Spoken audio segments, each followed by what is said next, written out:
Welcome to the Body Nerd Show, empowering you with the super uncomplicated things you need to know about self-care and movement so that you too can wake up every day pain-free.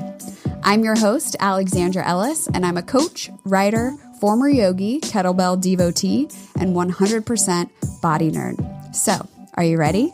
Let's get nerdy!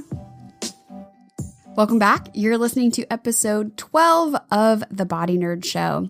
On today's episode, I'm going to be talking about burnout. And burnout of all varying degrees, from just being super stressed to getting to the point where you're crying over the simplest of things.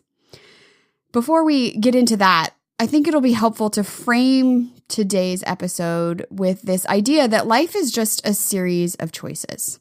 There really isn't good or bad. They're just choices. And the good or bad are what we choose to label things with. And every choice or decision is going to set you on a path that leads you to where you are right now. And for me, a series of decisions and choices led me to a point yesterday where I was crying in frustration over my computer. I mean, really, I understand also the privilege of even having a computer to cry over, but it also made me have to step back and realize, I see what's at play here. So let's go back probably, 2-3 weeks. And my self-care has not been at its best. It really hasn't. I haven't been getting enough sleep. I haven't been really dedicating the time to my self-care because I've been hustling hard. And I'm going to tell you right now that hard work and harder work can't make this better. Harder work doesn't mean you're less stressed. It just means you're more stressed. Now, for me, getting enough sleep is critical to everything, to the choices I make about the foods I eat, to the projects I take on that day, to even just my emotional health and being a little bit more even keeled. So when I'm underslept, like I was yesterday, and it's Tuesday, so yesterday was a Monday, which means it was right after Sunday night. We had just watched Game of Thrones. And then I had spent 90 minutes on Reddit reading all the Game of Thrones, ideas and people's theories about what was going to happen. And I'm going to tell you right now, that was a straight up waste of time. So I went to bed super late and I was really tired. And then I spent the whole day fighting with this computer. And I was convinced that this was the end of the world and there was nothing I could do and life was over as we know it.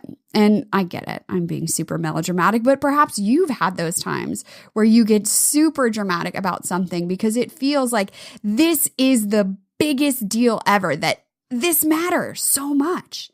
And for us and your life, like the things right in front of us, like they do matter and they are important. But the universe decided to give me a great reality check, which I'm grateful for. But also it was kind of a bad situation. So after crying in frustration over my computer, I get in my car to head to a session with private clients. And as I'm driving, I am in a very busy intersection and I'm waiting to make my right turn. And there's a pedestrian, an older gentleman crossing the street, and he has his hands full with groceries and he trips and he falls. And he didn't get up right away. So I was like, I cannot keep driving. I have to pull over. So I pulled over into a bus stop, got out of my car, checked the scene. That's rule number 1. If you've ever done CPR or any emergency services, like, the scene was safe. I ran across the street to help him up. Somebody else was there to also help him up. And as he stands up, there is just blood pouring everywhere. So we help him back across the street. I know I have napkins in my car. So I grab a handful of napkins, hand them to him to put on his face that is profusely bleeding, and decide to call 911 to get emergency services and all this. So like, long story short, in the grand scheme of life, like my computer doesn't matter. It doesn't matter. The frustration over something as dumb as that, like it doesn't matter. But when you're super fried, you feel like everything is a big deal, that everything is the end of the world. And I'm grateful that I was able to be there And even though, I handed napkins, I called 911, which this gentleman refused to go with him, which is completely fine. But I just felt like at least I was there to be able to do something. Because if it were me or if it were one of my loved ones and they were laying in the street by themselves, like I would feel awful. Like that's what matters, is being there for one another, for being there for another human. So I had to pull back today and really reframe like what happened that led me up to that point before where I was crying and I was frustrated and I just felt awful. And that goes back to a series of choices and decisions that I made, and I'm owning them. Like I did it. That's fine. But how can we take this and learn to help prevent burnout and stress in your own life? And signs of burnout are fatigue, trouble sleeping, difficulty focusing. Sometimes it manifests as physical symptoms. So even headache, shortness of breath, fainting, dizziness, digestive issues. Or maybe you get sick a lot because your immune system is depleted from being under so much stress all the time. Or maybe you're agitated or easily frustrated, or even suffering from depression. And while, total burnout, which to me is the extreme version of it, being stressed on a regular basis is something that I think we all can agree upon, that we all experience at some point. So don't be like me. Don't make the series of choices that leads you up to that point. And the way to really avoid and at least minimize the intensity of these moments where you're just like, ugh, super frustrated. The key is to have a self-care plan in place so that you don't have to think about it. Because when you are crying over spilled milk or whatever it is, that's not the time to be like, I wonder what I can do. And, what are things that really, light me up? That's not the time to be thinking about it. You should already have your self-care plan in place. And in fact, if you want to download a free self-care roadmap, you can do that. I'll link to it in the show notes, or you can head on over to bodynerdshow.com. But for me, the shoulds of my life, because that's what happens, right? We get super stressed out and they're like, well, I should have done this and I should have done that and I should have da-da-da-da-da-da-da-da. And the funny thing for me is like, I know this, right? And so if you are shoulding yourself because you feel like it should be perfect, I'm here to tell you, nobody's perfect. It's not going to be perfect. And that's totally fine. On your self-care plan, you want to know, like, what are the things that are non-negotiable for me? The things that I can't decide to skip on a daily basis. And I realize that sleep is totally one of them. Getting 6.5 hours of sleep is not enough for me. And sleep is a cumulative thing. So if you continually get less and less sleep each night, like that builds up. So I'm shooting myself right now, right, about going to bed earlier, about spending so much time on my computer. Because when you're really frustrated about something, the best thing to do is to spend more time trying to fix it. That's a lie. That's not the best thing to do. I also realized that for my self-care plan, something that needs to move up the list of priority is social interaction and more time with friends. Because I work from home, the only people I get to see are my family and my husband, unless I make an effort. And this is an element of my self-care that has been seriously lacking recently.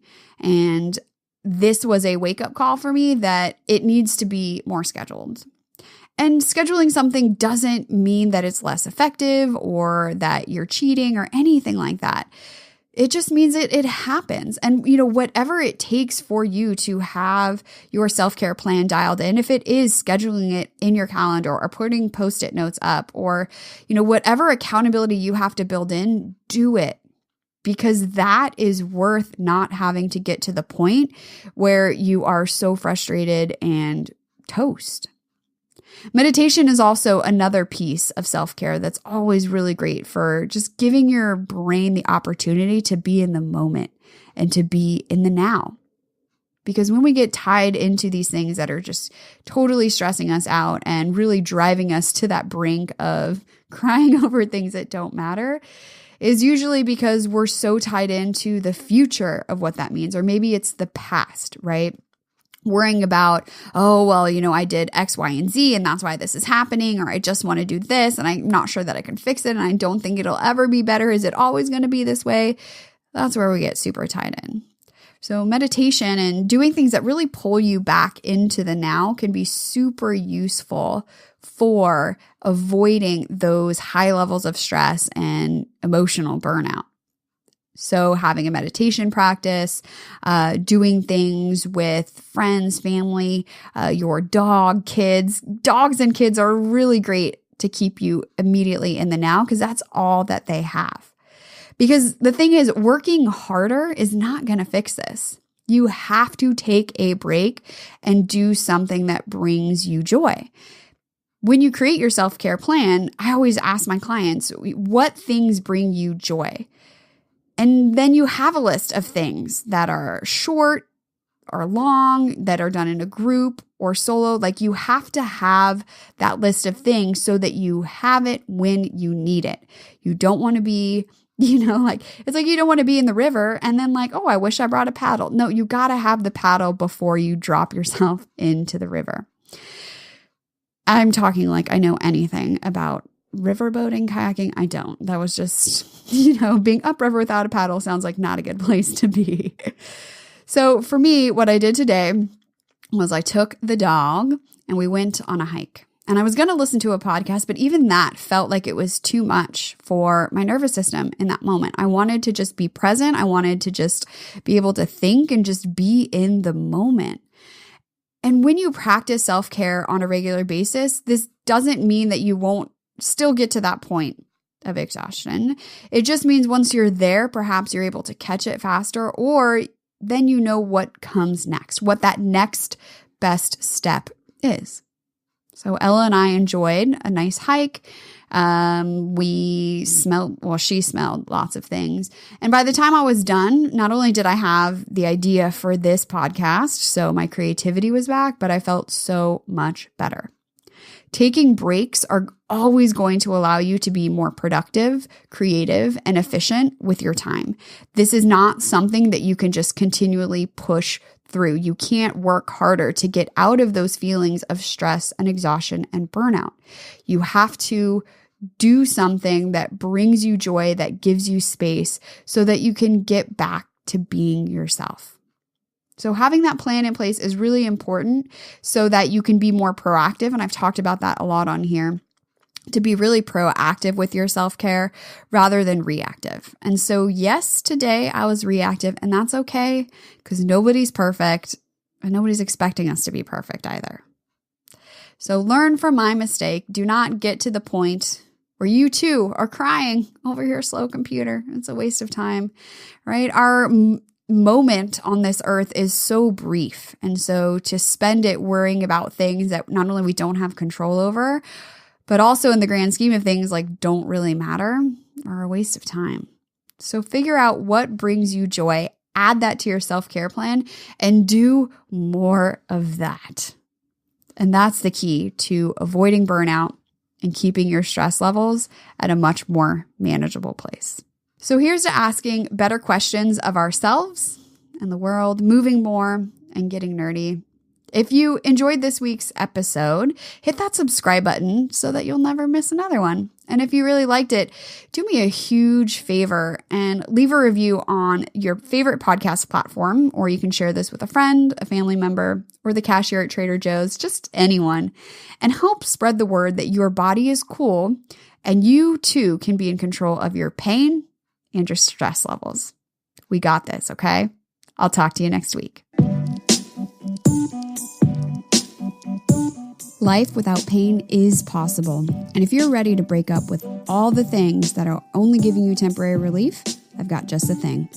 Head on over to bodynerdshow.com to download a checklist with 9 simple things to soothe yourself when you're in pain. It doesn't have to be complicated, and it won't take you more than 15 minutes a day.